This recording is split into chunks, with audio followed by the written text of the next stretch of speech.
Hello everyone, this is Messi once again, and welcome back to my next year reviews of Hitchcock Months. As I previously reviewed for Hitchcock Month, I did a review of Rear Window, which of course I'll put the link below the description if you want to know my thoughts on the film. It's a classic Hitchcock movie, I really loved it, and definitely is my favorite Hitchcock film with James Stewart. And of course, while this is my favorite Hitchcock film with James Stewart, there is this one film that James Stewart also did with Hitchcock that would have been my favorite, but that film to me is a close second. So what's after Rear Window? Vertigo. Starring James Stewart, Kim Novak, Barbara Bel Geddes with Tom Hilmore and Henry Jones. Screenplay by Alec Coppola and Sammy Taylor. Based upon the novel De Tres Les Mortes by Pierre Boullier and Thomas Narsajak. I tried. Music by Bernard Herrmann and directed by the master spins himself, Alfred Hitchcock. And of course, I vaguely remember this movie, mostly the ending, which I spoiled by until Tim Burton's Batman from 1999 came out on Turner Classic Movies. And of course, I first saw it on TCM during my summertime, which I can't remember what year it was, when they were showing the Hitchcock films on TCM, like Psycho, This, The Birds, and Rear Window. And Vertigo, I really enjoyed it. And of course, I got to see it when I had the DVD in 2008 and really enjoyed the film. And yes, I actually, of course, did go see it on the big screen back in 2018, which the film must have been 60 years old since it came out in 1958. And I saw on the big screen, which, of course, you can see an image of the ticket I have there, which I got to go see it. And I really had a wonderful time seeing on the big screen like I never had before for a Hitchcock film. And yes, I also got to visit some locations they filmed for Vertigo, aside from the Golden Gate Bridge, but you also have the hotel where Kim Novak's character lives at while she's pretending Madeline, as well as Scotty's place, Ace, that was shot in the film, which there's like two images that you'll see right there. And really, San Francisco was beautiful, and I had a fun time visiting there as well. Especially, even when you go to San Francisco, you may not even think of this film at all. Like, you might as well think of the Tommy Wiseau movie, The Room. But anyway.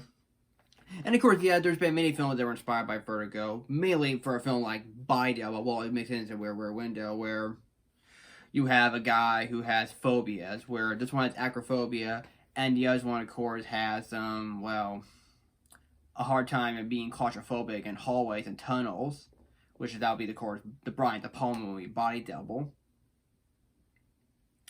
So, if you want to know what the plot of this movie is for Vertigo here, it's about a detective played by James Stewart who pretty much has acrophobia, who's afraid of heights, and he was hired by one of his colleagues to look after his wife, thinking that his wife might be going for suicidal. And of course, he follows this person, and the two quickly start to fall in love, and then of course start to fall apart as she attempts suicide, and Scotty has been having nothing but vertigo and having these nightmares, and then of course he came across this one woman that reminds her of Madeline and starts trying to put the pieces together about what just happened.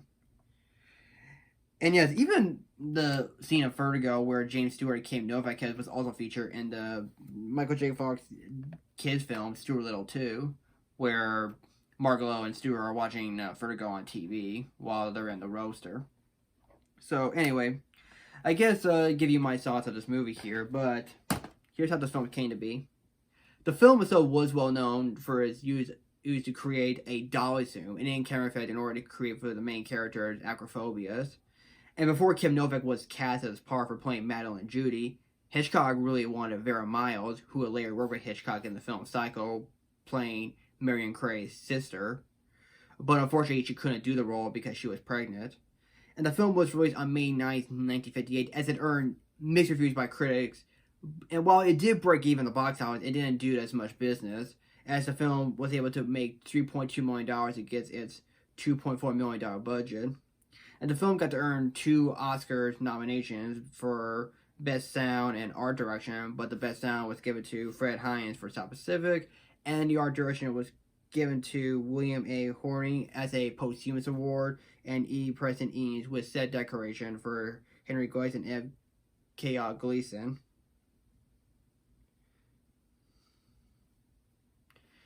And of course, like Rear Window, Vertigo was also one of the 5 lost Hitchcock films. But until the rights were settled by the Hitchcock estate. And of course, it was restored by Robert Harris and James Katz. And as decades went by, the film is now considered to be a Hitchcock classic. And of course, it replaces The King as the #1 greatest film of all time for the 2012 British Film Institute Sight and Sounds Critics Poll and appearing in the AFI list. And yeah, this is definitely another masterpiece by Alfred Hitchcock, and I really, really love this movie. It really is very told on a visual level. You know there's talking in it, but it's all told in a visual way, especially how good of a director Hitchcock is. And I thought James Stewart here, which I know that back then when this film came out, they thought that James Stewart seems a bit old to play an attractive lead here. But for what James Stewart did, I thought he was unbelievable in this role. I thought he pulled off very well for playing the detective who has acrophobias, as well as for being the love interest of Kim Novak's character. So I thought James Stewart nailed it. And I thought Kim Novak, which of course Hitchcock is known for casting these cool blonde characters, she's always really good in the role too. Not sure what Fairmount will do, but I thought Kim Novak pulled off very good too. And I thought the movie is shot beautifully, especially for San Francisco. Even Rear Window, which I never mentioned, I thought it was shot well too, which Hitchcock knows how to paint a good looking picture. And also, I really love the music by Bernard Herrmann, which it very much has that dreamlike quality. And I really don't know what's my favorite score that Bernard Herrmann's ever done, but I really admire him as a film composer for films like Vertigo and Psycho and North by Northwest, They Do So Still, and Made It Count, as well as Martin Scorsese's Taxi Driver. And even Scorsese said this is one of his favorite films he's ever loved.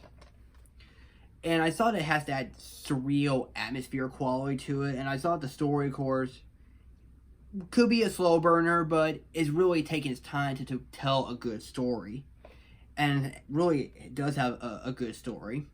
And Hitchcock, of course, this is definitely one of his best, especially he's a good director here.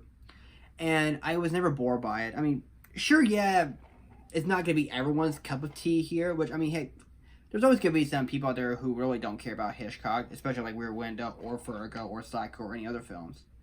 But I'm not sure if I would call as far for saying it to consider to be the #1 greatest film of all time. Which, don't get me wrong, it is a great movie here, but especially judging it by that poll here, y'all could decide which one you think is the #1 greatest film of all time. Whether it's this movie, Citizen Kane, Gone with the Wind, The Wizard of Oz, Star Wars, whatever. Y'all have the right to make an opinion of your own here. And Vertigo here is by no doubt means anything bad, but it is by all means a classic Hitchcock film. It really shows Hitchcock that he could do something different as opposed to what he's known for, his shtick, but he really made a good movie. And I really love Vertigo, and I can watch it to this day here. And Vertigo itself, like Rear Window, really earns itself an A+. If you have not seen Vertigo, please feel free to check out. I highly recommend it. And yes, feel free to check out these two James Stewart films, Rear Window and Vertigo, which I both really love these movies. Of course, I'm not going to review Rope or The Man Who Knew Too Much, because like I said, I'm only going to review the ones that people talk about a lot. But one day I'll review those two movies in the future, and they're both good movies too. So, anyway, let me know what are your thoughts on Vertigo, and tell me what do you think of this movie. And also, let me know what you think of this video. Do you like it? Do you not like it? Let me know.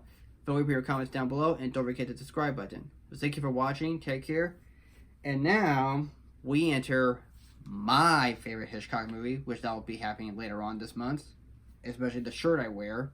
As you can tell by the clapboard on it, it says Psycho. And that is coming up next soon. Thank you, and I will see you later. Bye-bye.